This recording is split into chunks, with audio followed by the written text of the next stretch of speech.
আসসালামু আলাইকুম ভিউয়ার্স, আশা করছি আপনারা সকলেই ভালো আছেন। তো আপনাদের বাজেট যদি হয়ে থাকে 10,000 টাকার আশেপাশে এবং এই বাজেটে সবচেয়ে রাইট নাও ভালো একটি স্মার্টফোন নিতে চাচ্ছেন, তাহলে আপনার জন্য সদ্য লঞ্চ হয়ে গিয়েছে ইনফিনিক্স স্মার্ট 8। এই স্মার্টফোনটি সবচেয়ে বেস্ট হতে যাচ্ছে। তো রাইট নাও এই স্মার্টফোনটি অফার প্রাইসে 10,500 টাকার আশেপাশে আমি পেয়ে যাচ্ছি।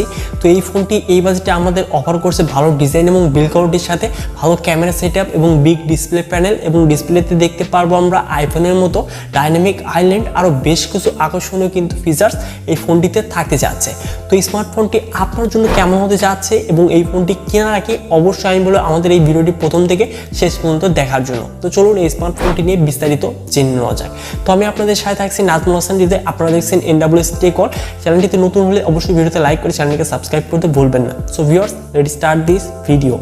তো প্রথমেই যদি আমরা এই স্মার্টফোনটির ডিজাইন এবং বিল্ড কোয়ালিটি নিয়ে কথা বলি, তো এই ফোনটির ফ্রেম এবং রিয়ারে দেখতে পারবো আমরা পলিকার্বনেট ম্যাটেরিয়াল, যেটি কিনা থাকতে যাচ্ছে গ্লসি ফিনিশিং, এবং এই ফোনটির ডিজাইন এবং বিল্ড কোয়ালিটি কিন্তু এক কথায় আইফোন। তো গরিবের আইফোন বললেও এই ফোনটিকে ভুল হবে না। তো এই ফোনটির ডান সাইডে থাকছে ভলিউম আপ এবং ডাউন বাটনের সাথে পাওয়ার বাটন, যেটি কিনা সাইড মাউন্টেড ফিঙ্গারপ্রিন্ট হিসেবে কাজ করবে, এবং বাম পাশে থাকছে ট্রিপল কাট সল, যেখানে আমরা দুটি সিম সহ একটি মেমোরি কার্ড ইউজ করতে পারবো।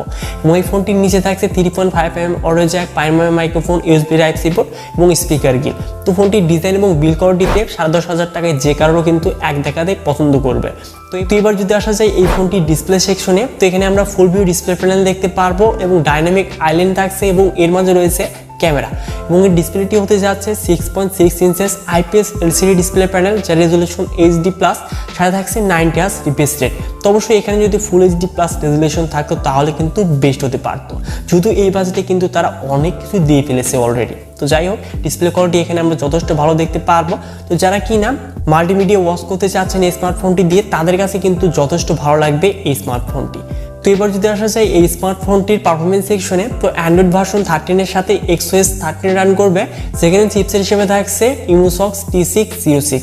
তো এই চিপসেটটি নিয়ে আপনারা অনেকেই কিন্তু কনফিউশনে পড়তে পারেন যে আসলে এই ফোনটি থেকে আমরা পারফরমেন্সটা কেমন পেতে যাচ্ছি, কেননা এই চিপসেটের সাথে কিন্তু আমরা অনেকেই পরিচিত নয়।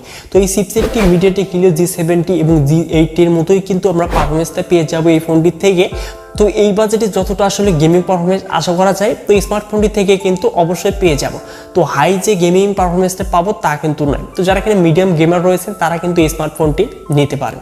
তো এবার যদি মুভ করা যায় এই ফোনটির ক্যামেরা সেকশনে, তো রিয়ারে থাকছে ডুয়াল ক্যামেরা সেটআপ, যার মেইন ক্যামেরাটি 13 মেগাপিক্সেল, সাথে থাকছে ডেপথ সেন্সর, এবং এই ফোনটিতে থাকছে LED রিং লাইট, এবং এই ফোনটির ফ্রন্টে থাকছে 8 মেগাপিক্সেল সেলফি ক্যামেরা। তো এই ফোনটির রিয়ার ক্যামেরা দিয়ে আমরা 1080p 30fps এর সর্বোচ্চ ভিডিও রেকর্ড করতে পারবো, এবং এই ফোনটির রিয়ারের পিকচার কোয়ালিটি দেখতেই পাচ্ছেন। তো এই বাজেটে কিন্তু ঠিকঠাকই রয়েছে। তো পিকচার কোয়ালিটি কিন্তু আমার কাছে যথেষ্ট ভালোই লেগেছে। তো আপনাদের কাছে কেমন লেগেছে তা অবশ্যই কমেন্ট বক্সে কমেন্ট করে জানিয়ে দেবেন। তো এবার যদি মুভ করা যায় ফোনটির কমন ফিচার্সে, তো এই বাজেটে যা যা থাকার কথা সকল ধরনের সেন্সর দেখতে পারবো, এবং এই ফোনটির সিকিউরিটি হিসেবে থাকছে সাইড মাউন্টেড ফিঙ্গারপ্রিন্ট স্ক্যানার, যেটি কিনা যথেষ্ট ফাস্ট স্পিডে লক এবং আনলক হতে যাচ্ছে। সাথে থাকছে 5000 mAh ব্যাটারি, যেটি কিনা 10 ওয়াট ফাস্ট চার্জিং সাপোর্টেড। তো চার্জ 0 to 100% অবশ্যই একটু লেট হবে, কিন্তু ফোনটি থেকে কিন্তু আমরা যথেষ্ট ভালো ব্যাটারি ব্যাকআপ পেতে যাচ্ছি। তো অবশ্যই যারা কিনা 1 থেকে 1.5 দিন ফোন ইউজ করতে চাচ্ছেন, তো তারা কিন্তু অনায়াসে এই স্মার্টফোনটি দিয়ে 1 থেকে 1.5 দিন ব্যাটারি ব্যাকআপটা পেয়ে যাচ্ছেন। এবং এই ফোনটি আমরা 3টি কালার ভ্যারিয়েন্টে দেখতে পারবো, black, gold and green colour.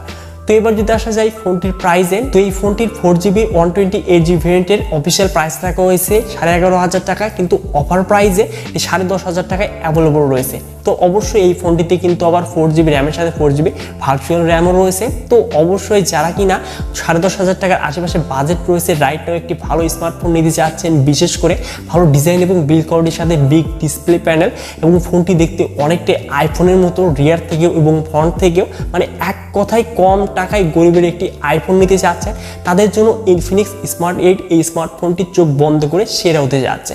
তো ফোনটির ডিজাইন এবং build quality, camera setup, display quality এক কথায় আমার কাছে যথেষ্ট ভালো লেগেছে। তো এই স্মার্টফোনটি আপনাদের কাছে কেমন লেগেছে তা অবশ্যই ভিডিওতে লাইক করে কমেন্ট বক্সে কমেন্ট করে জানিয়ে দিবেন, এবং এই চ্যানেলটিতে নতুন হলে চ্যানেলটিকে সাবস্ক্রাইব করবেন, এবং আপনার মূল্যবান মতামতটি কি স্মার্টফোনটি নিয়ে সেটি অবশ্যই কমেন্ট বক্সে কমেন্ট করে জানিয়ে দিবেন। সো ভিউয়ার্স, দেখা হচ্ছে শীঘ্রই নতুন কোনো ভিডিও নিয়ে।